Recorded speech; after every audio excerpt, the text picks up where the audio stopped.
sometimes find it very difficult to stand up and protect their children because they are afraid. But he began to spank her for, or whip her. I'm not going to whip.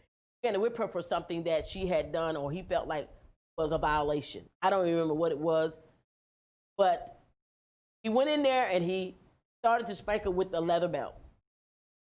And after a while, I thought, well, that should be it. But he didn't stop. After a while, I started to count the licks. And they just kept getting higher and higher and higher. Finally, I got my phone. I'm scared out of my head because I know that this man can turn and I could be. But for the sake of my daughter, I had to put my fear to the side. I grabbed my cell phone. I dialed 911. And I went to the bedroom door and I stood in the doorway and I told him, if you hit her one more time, I'm going to die. And immediately he turned to me and his anger was now directed at me. But I was able to get him to come toward me. But I told him that if he did anything, I was going to call 911. Well, he got angry and he just ranted and raved, but I just kind of backed away from him. But in the same sense, he came out of her room and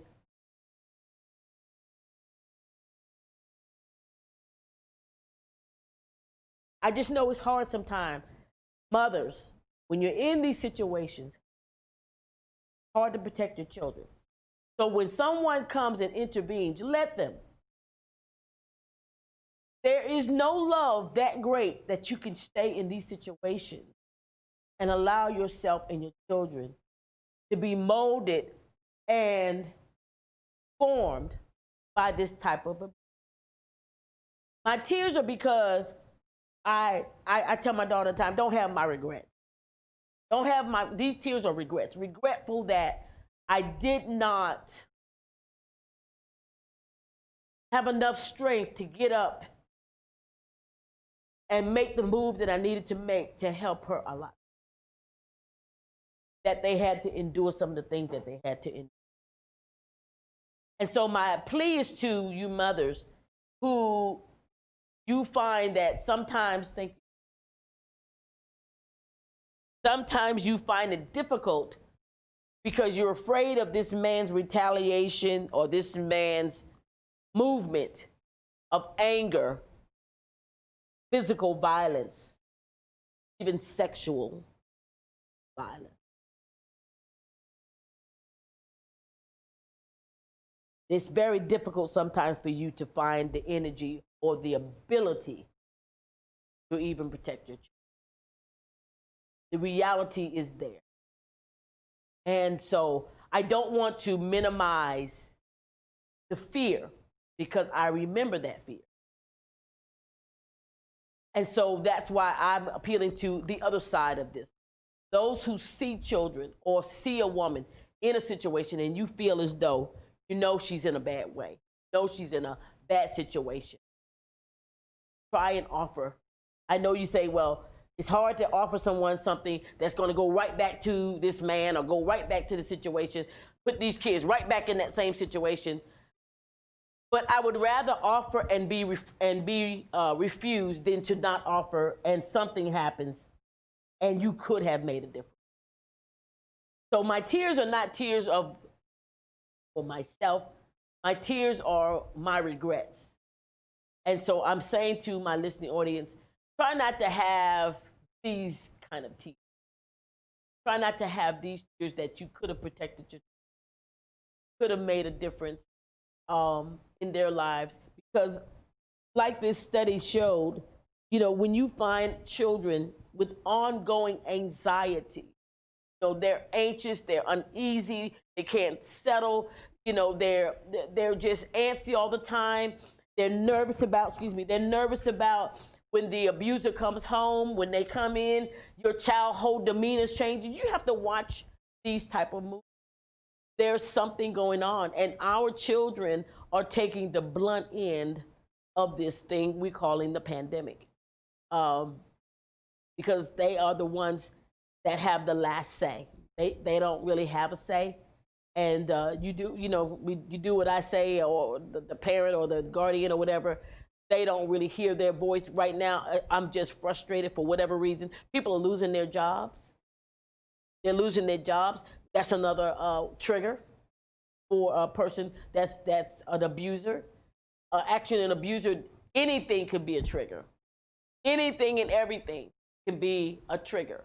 Sometimes they create their own triggers just so that they can, what I call, blow off steam and attack.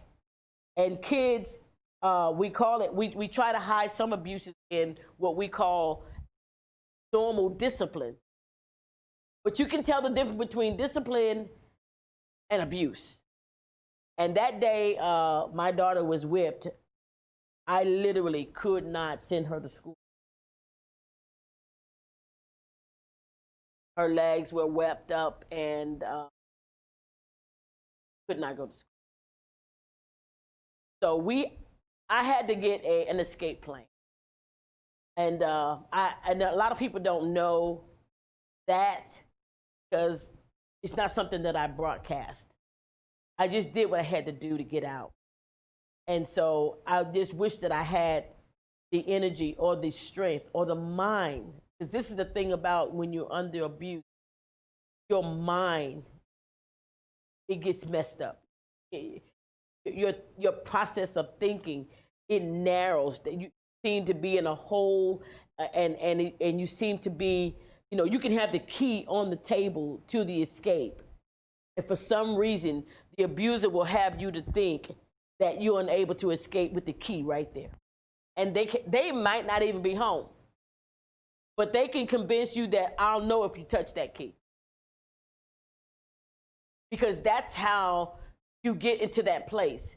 The abuser will psychologically break you down, emotionally break you down to the point where you feel as though you have no escape. More than likely, they have isolated you from your family and your friends. That's the only way that they can get it accomplished, because they don't want any onlookers. They don't want anybody to call it out.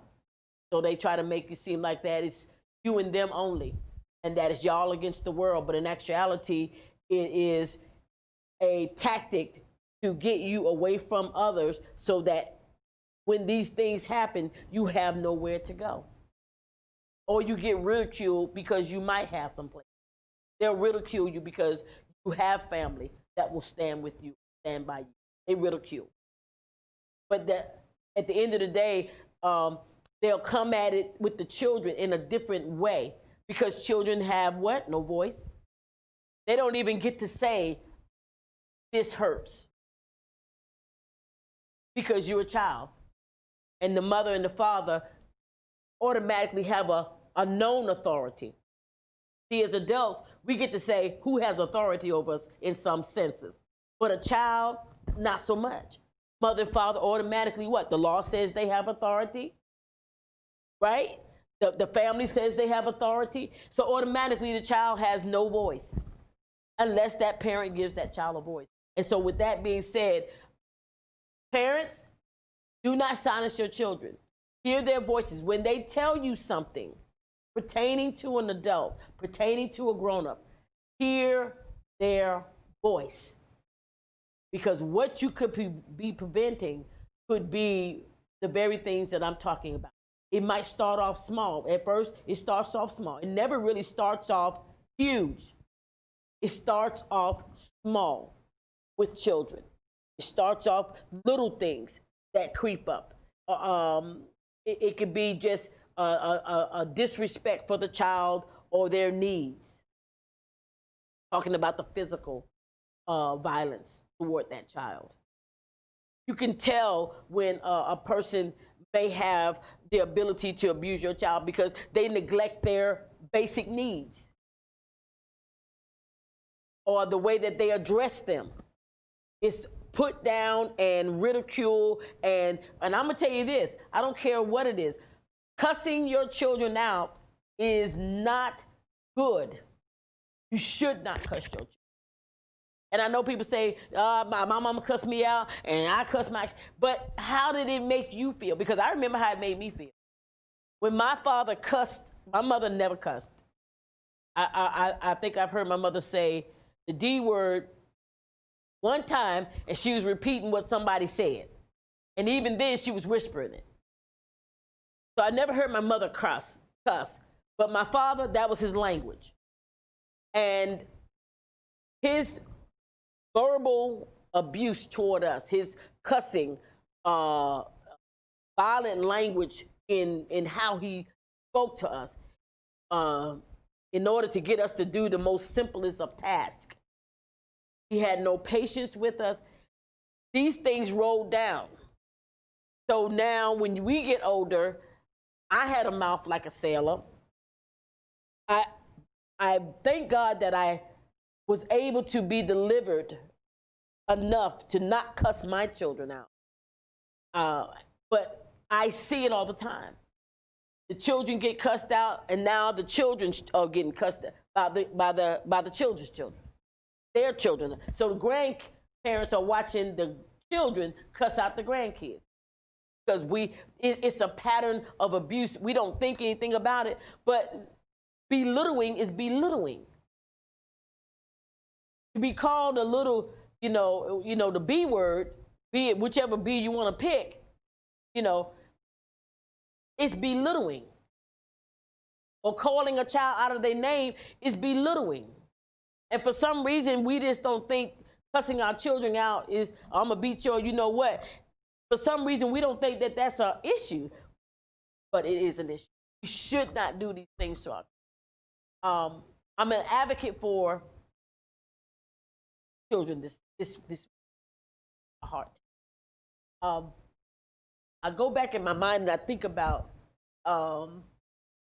my children. I think about me. I think about my children, and now I think about my grandchildren.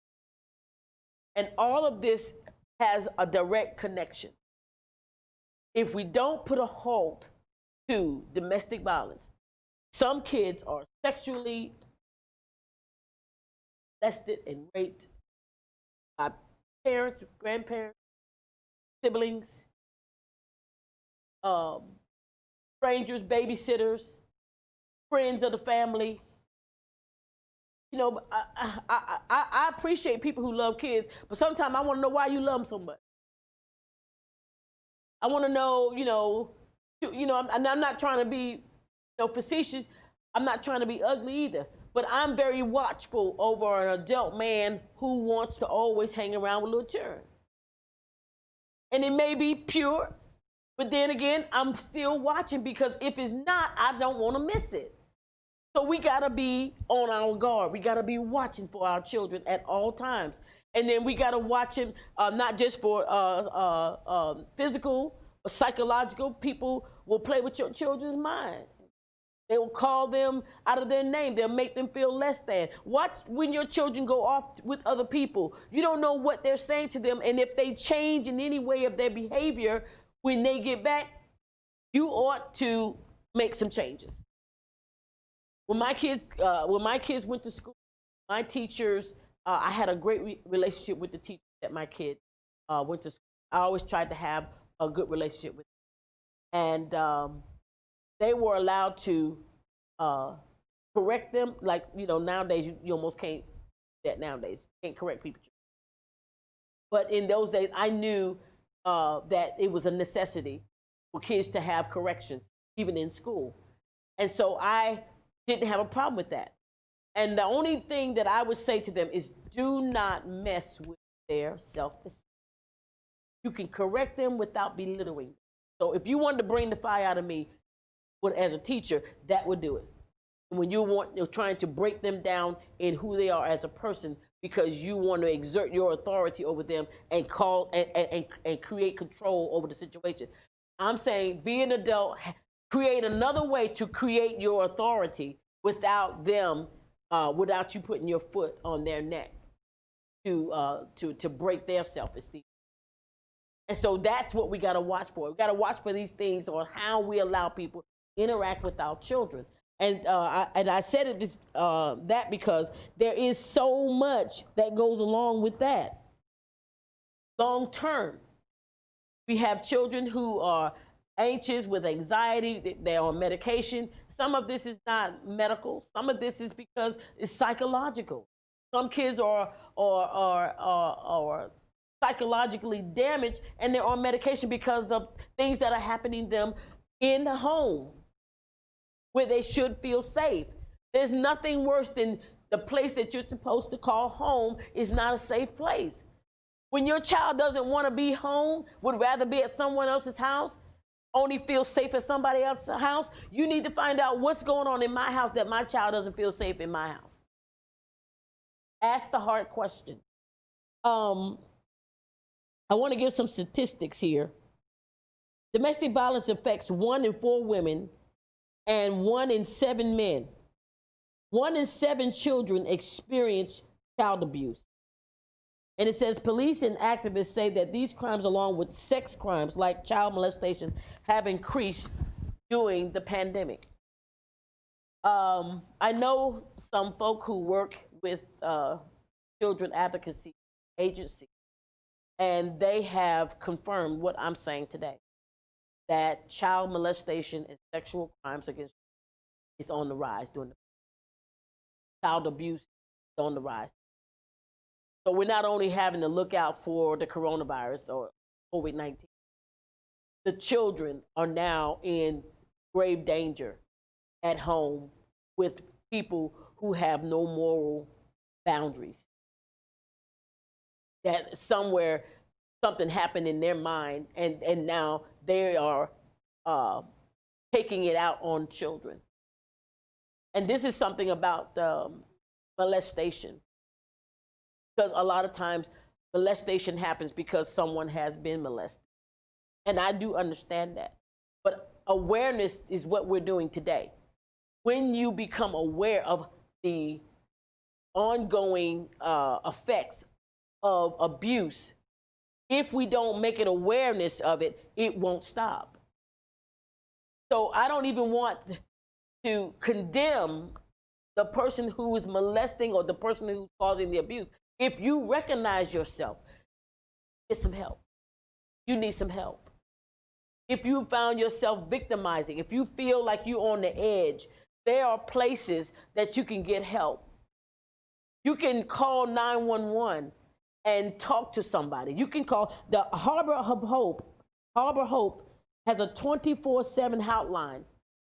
24/7, that's 7 days a week, 24 hours a day, 365 days a year. You can call Hope Harbor if you're in a domestic violence situation. If you are being abused or your children are being abused and you all need a way out, you can call. And I'm going to put it in the end of the show, or at the end of the show, in the at the end of the show. You know how it rolls on. You'll be able to see it at the end so that you can call if you're in trouble. But I'm going to give you a number just so you can have it. I wanted to know that 706-324-3850 is Harbor of Hope. And they are a 24, 7 days, 365 days a year agency. And you can call them. You can get the help that you need. There are ways out of situations for you and your children. You don't have to live in fear and in abuse situations. You can get out. And this is something else that we need to recognize. You may not live like you're living now. If you're living good, but you're in an abuse situation, be willing to give that up for peace. Be willing to give that up for a place where your children can rest at night and not fear the danger of an abuser. Be willing to sacrifice the luxuries of this life, if that's your case, for the peace of mind that you can have. And if you're not living well and you're just in a place where you feel like you gotta knuckle under because he's the breadwinner or she's the breadwinner and you're being abused and your children are being abused, get out. Call Hope Harbor and somebody can help you. You know, for the sake of of having a roof over your head live in fear, or your children are living um, in terror, I'm going to say it's not worth it. There's no outfit, house, no earthly treasure that's worth get out. When I finally got ready to, and I mustered up enough strength,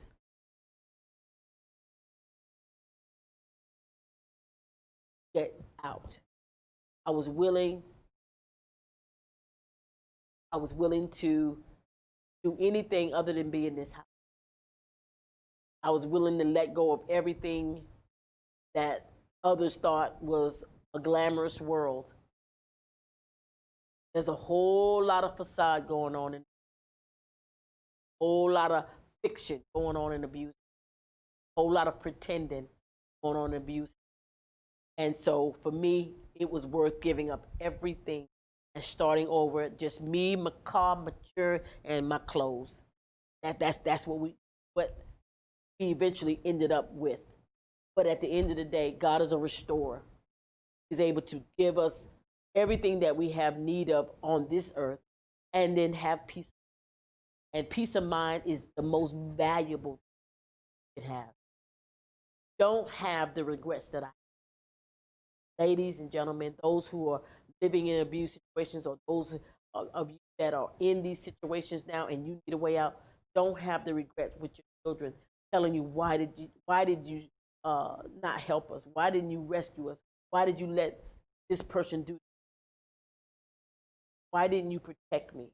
Why didn't you? You don't want to have your children as an adult to be crippled in their minds, crippled in their hearts, unable to love somebody because they've been battered, or that they've been ripped, that they've been altered in such a ugly way that they're unable to even have normal relationships because they've been broken.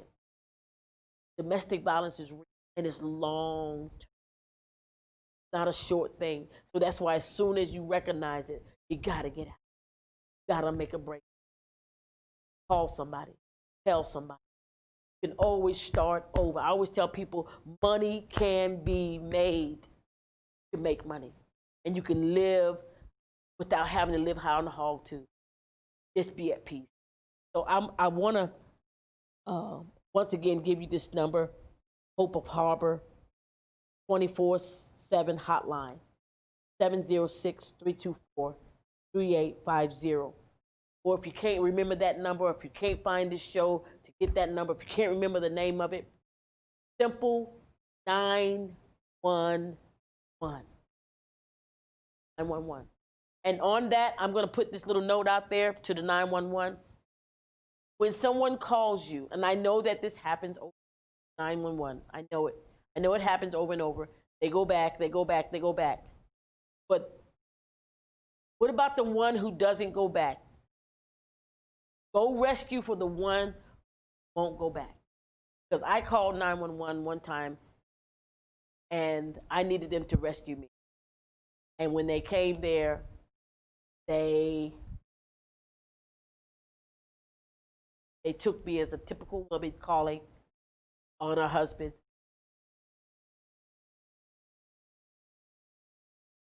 And that I was just going to do it.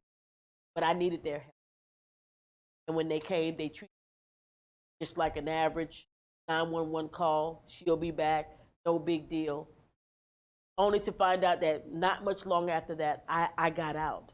But it was no help from 911, no help from the local police department, because when I called and needed their help, I had been in this thing for 16 plus years. And when I called to get help, to finally help me get out, they treated me like a typical and not an individual. So my plea to 911 is, you never know when you are the rescue for someone. When you come prepared to serve and give that person with them. If they go back, that's on them. But what about the one that doesn't? What about the one this is their only way out? What about the one that if you don't get them out, they could die? So that's my plea to 911, to consider that when you go out to these 911 calls of domestic. Don't assume that everybody wants to stay, and when they call, it's because we're scared. And so I'll say that to the listening audience, but I want to say to everyone else, let's be our brother's keeper. Watch out for one another. Let's see the signs. Let's see what could be going on in another household. Not being nosy, being our brother's keeper. If you're wrong, you're wrong. But if you're right, you save a life. Save a life. And you can just tell someone, I just care about you. And then you can just, sometimes it's just a matter of letting someone know, if you ever need me, call me. And that's sometimes all we need, just to know that there's somebody out there if we have need of. So until next time, next week, when we have our next domestic violence topic, I want to say safe and remember, this pandemic, you need to pray. God bless you.